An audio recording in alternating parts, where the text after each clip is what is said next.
Thank you all for joining today. This talk is a UX research report where we'll talk about how should Prometheus handle OpenTelemetry resource attributes. Just a quick introduction. My name is Amy Super. I'm a product designer at Grafana Labs. I'm also involved with the OpenTelemetry contributor experience SIG. While I'm here presenting, the real leader of this project is Victoria Nduka. Victoria is a UX designer, researcher. She's also a technical writer, and she is involved in the OpenTelemetry end user SIG and also getting involved in the Prometheus community. I met Victoria through a Linux Foundation and CNCF mentorship program where I served as mentor, and Victoria was our mentee. Our other mentors were Arthur, who's a developer at Grafana Labs. He's a Prometheus maintainer, also hangs out with the OTel community, and Andre, who is a researcher at Grafana Labs and also involved in the OpenTelemetry end user SIG. So for a little bit of background, why did we do this project? It was becoming more apparent in recent months to the Prometheus community that end users were struggling to deal with OpenTelemetry resource attributes. There were some sort of odds and ends of feedback coming in, things about the query experience being bad, people were concerned about high cardinality issues, but it wasn't really exactly clear how to solve this or what the key problems were. So we set out to learn more as part of this mentorship. These are our research goals. Hopefully you can read them from there, but I want to actually talk about what's not on this slide, which is we did not conduct user research to determine how our end users should use our tools. It's something that I heard as we sort of gave our recommendations was like, well, they should be doing this. And the reason we do UX research is to understand the reality of the situation, understand how people are using the tools today, and then that way we can hopefully make improvements to meet them where they are. So just want to call that out there. But overall, our goals were really sort of just understanding what the pain points were such that we could make better recommendations. That said, it was also really important for us to learn what stakeholders in the communities felt for a couple of reasons. One was to learn the context of why we ended up where we are today. But the other, and probably just as important, was to gauge the willingness of people in the communities actually making changes based on our recommendations. This is an open source world. We know there's no boss telling you you have to do it just because somebody has a recommendation. And we wanted to really understand kind of where people were but as it related to this topic. Most importantly, though, were the end users. We interviewed 7 end users and then also ran a survey that got 63 responses to understand where the user experience was breaking down for them. This is really nice because we basically had qualitative data, but also quantitative data. So quantitative data will tell you what is happening. Qualitative data will tell you kind of why it is happening or the context behind the what. Okay, long preamble, but you probably want to know what we learned. So I'm going to pass this to Victoria via video. If the demo guides, work and the video work, we tried it, we'll see. But real quick, Victoria is, I would say, one of the most motivated mentees I have ever worked with. She's very talented, very smart, very driven to make the world a better place. And so I'll leave you with that as I start her talk. So please work. Thank you, Amy, for setting the stage. And hi, everyone. I'm sorry I could not make it in person to present this talk. Getting a visa was harder than I expected. I honestly don't know how you guys did it. But anyway, I think I should introduce myself, but I guess I believe Amy already did that at the start of this talk.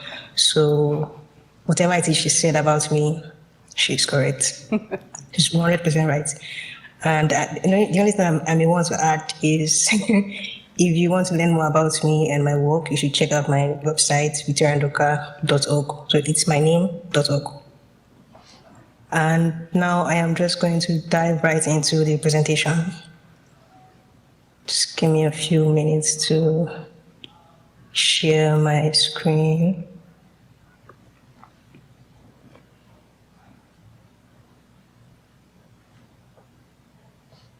I think it should work now. Yeah, awesome. So for my part of this presentation, I am going to be walking everyone through our research findings, what we learned both from the users and from stakeholders. So, as Amy mentioned, we wanted to learn how users currently navigate working with OTel in Prometheus, OTel resource attributes in Prometheus, and these are the 4 workflows that stood out from my interactions with them. The first is complete mapping, and here users take all the resource attributes coming from OpenTelemetry and they move them to Prometheus as metric labels. Now, the teams that mostly do this are those that have no critical storage constraints and or those who work with a small, stable set of resource attributes, and mapping everything will not cause cardinality explosions for them. But for the teams that do face storage constraints and that have many dynamic resource attributes, they take a more selective approach with attribute promotion. So with this approach, they manually choose which specific resource attributes they would want to promote as Prometheus labels, rather than mapping everything across from OTel to Prometheus. And then there's the target info approach. Now resource attributes that would normally be added as labels to each metric are instead stored in a separate target info metric. And then when you need to query for those resource attributes, you perform what is called a join operation between your actual metric and the target info metric. Now on paper, this sounds like an efficient approach because the metadata is stored once per target and is not repeated across every time series. But from our conversations with users, this seems to be the least preferred approach because the join operations are complex and users struggle with it. So they don't want to have to do that. And then the fourth approach is the manual attribution injection. A subset of the users that we interviewed, some of them they say that they add resource level attributes as part of the Prometheus script target definition, rather than relying on the resource attributes coming directly from OpenTelemetry. Now, if you want a more technical depth on these workflows just discussed, beyond Brabenstein, I hope I got his name right, but beyond from the Prometheus team created this document that walks through each of the approach that we just discussed in detail and analyzes their trade-offs. So I think it's a great resource for understanding the technical considerations behind each of these different patterns. Now we've seen how users work with resource attributes, but are they okay with their current workflow? So in our survey, we asked users how satisfied they were with the current integration. And from these screenshots, most people, about 43% of the survey respondents, rate their satisfaction level at a 3. So they're right in the middle. So these are the ones that are neither angry nor happy. And when you look at the two extremes, slightly more people are frustrated than satisfied. So there's clearly a friction here that needs addressing. And what are those frictions? We've seen that users aren't thrilled with the current state of things, and our second research goal was to understand why, or what those actual pain points are that people are hitting. Then the first major issue that came up is complex joins, as you may already have guessed by now, and that relates to the target info approach that we discussed earlier. And this chart shows how much of a pain point this problem is for users. only about 8% rate complex joins or rate joins as not challenging, and a large percentage of respondents consider it either slightly challenging or very challenging. And I think that's very telling. Another major pain point we identified is around manually managing promotion attributes. Manually managing attributes promotion. Some of the challenges that users pointed out that they have with this is, one, they have to decide upfront or beforehand which attributes they want to promote. So that means that they will need to predict whatever they may need in the future for querying before they actually start querying. And it isn't always straightforward. It isn't always straightforward to do. And then it's not always easy to make changes to the promotions list. So users complain that making changes are resource intensive and they are not so straightforward. And when you do make change to a list, let's say you add a new attribute or add new attributes to the promotions list, the new attributes only affect new data. It only affects data going forward from the time you made that change. Your historical data doesn't have those attributes as labels, and these can create inconsistencies in the time series.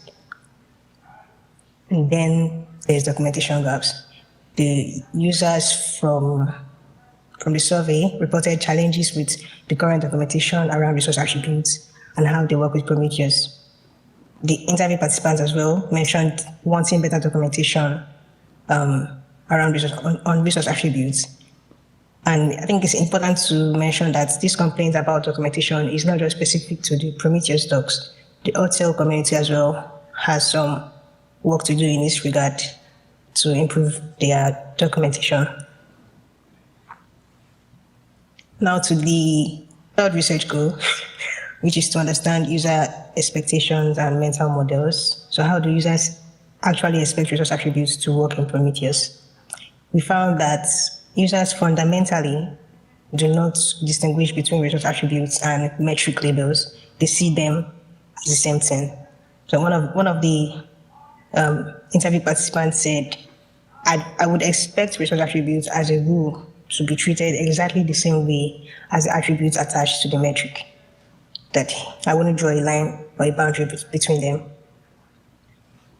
We also discovered that users expect resource attributes to be directly queryable without special syntax. So in simple language, they don't want to have to do joins.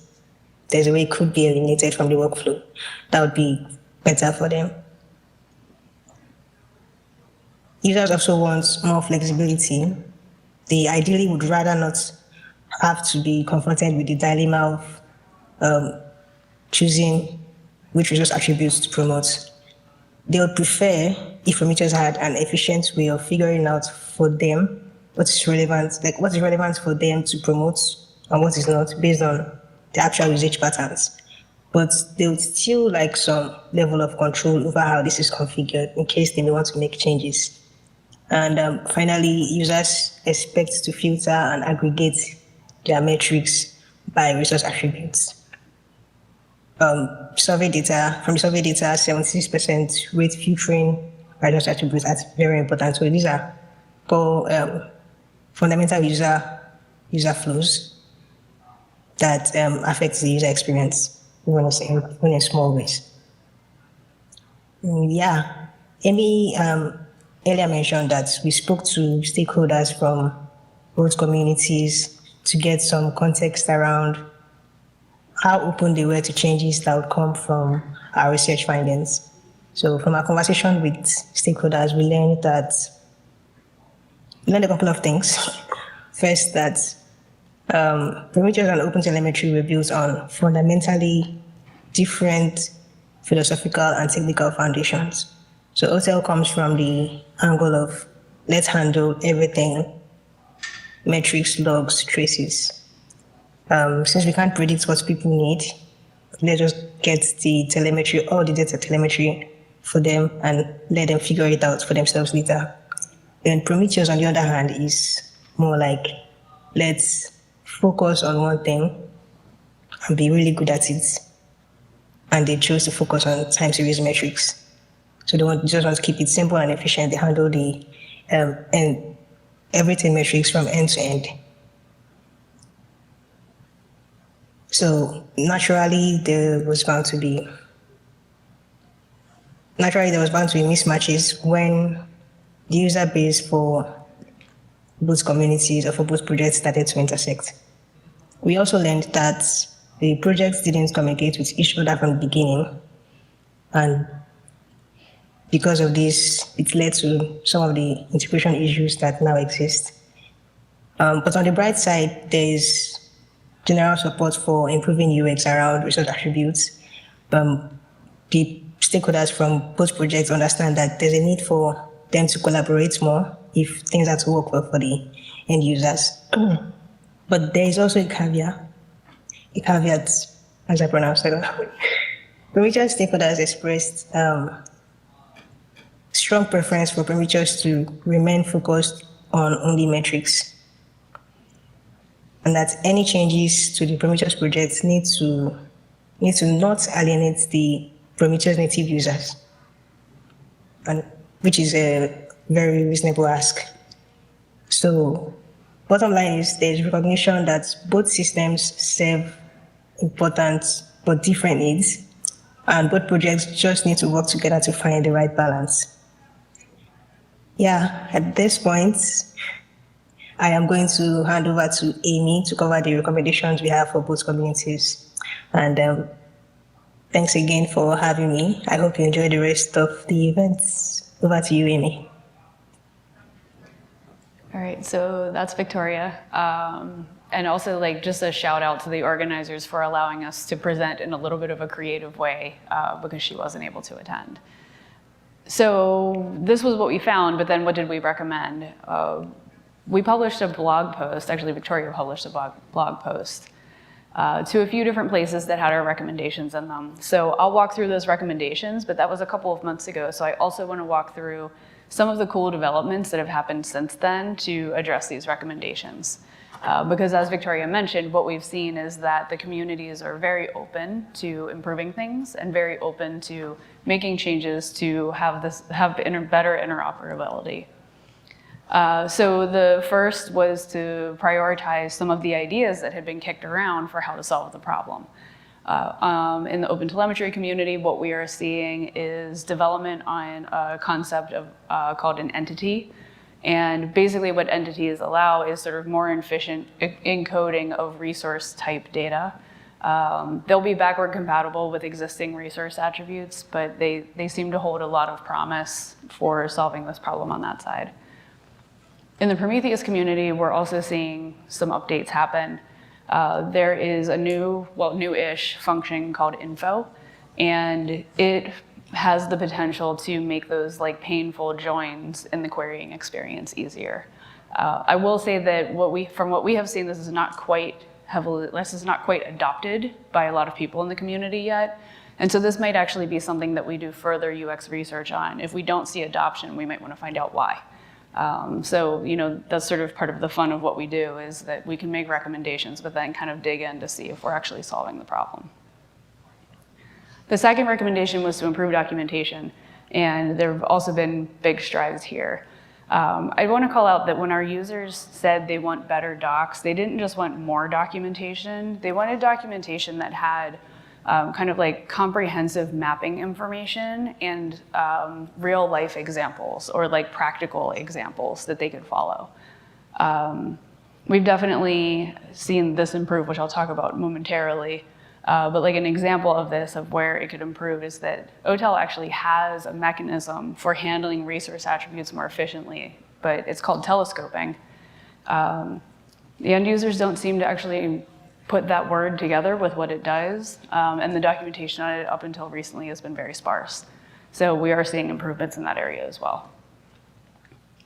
Another recommendation, so these two all sort of group together, which is sort of another, I would say, enhancement to Prometheus that could be done is to think of ways that Prometheus could better support these exploratory use cases, right? So Prometheus seems to be better suited to I know what the problem is. I'm going to go look at the thing that has the problem and identify it, right? Whereas OpenTelemetry, the way that resource attributes work are a lot more exploratory. I want to look at my service and see all the things that are happening with it, and then from there determine if I want to keep looking in that area. So we're actually hitting both of these recommendations right now. Arthur and I are currently running another mentorship where our mentee, whose name is Anna Moines, is doing leading design ideation workshops. And so we're actually bringing members of both communities together to brainstorm and ideate together on how we might solve these things. We told them that we wouldn't share these drawings. So I'm not gonna say whose it is, but you know, when you ask engineers to draw, they get a little freaked out, I'll just put it that way. And then on top of that, in terms of the docs, there's actually another effort underway with another mentorship where I think that some subset of us are going to be involved in running a mentorship expressly dedicated to the OpenTelemetry documentation. So there's a lot of opportunity there for people who are early in their open source journey or early in their career journey to participate in this way. So this is my plug for the Linux Foundation Mentorship Program. I personally have found it incredibly rewarding to be a mentor. It feels good.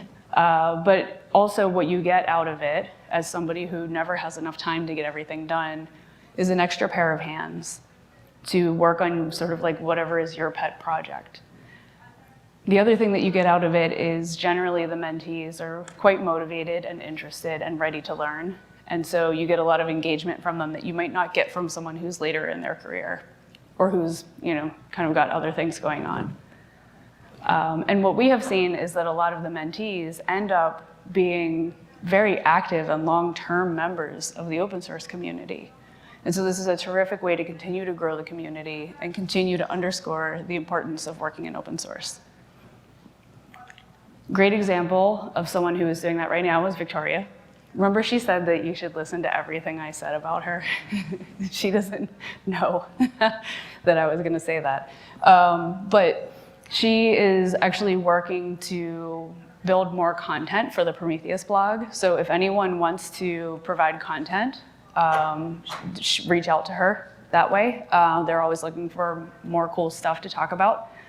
And then also just a heads up, she's looking for a job. She's looking for more work.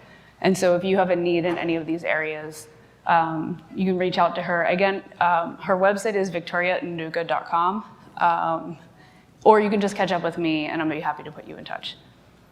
And then very last thing, the QR code here is just our resources. So all of the sort of raw data from this research report is available in a repo that you can get to via this QR code.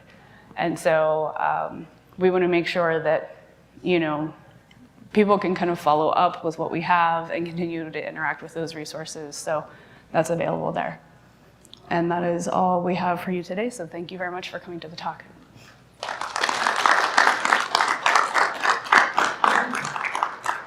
And I think we have a couple minutes for questions if anyone has any. The microphone is up.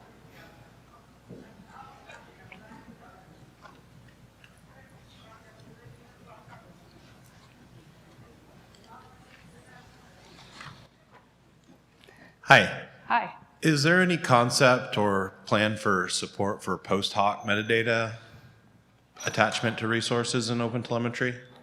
I cannot answer that question because I am not the technical expert on this one. I was the research expert. Okay. But I know for a fact that the OpenTelemetry crew has the OpenTelemetry Observatory downstairs, and it would be a great place to stop by and ask that question. Thank you. You're welcome.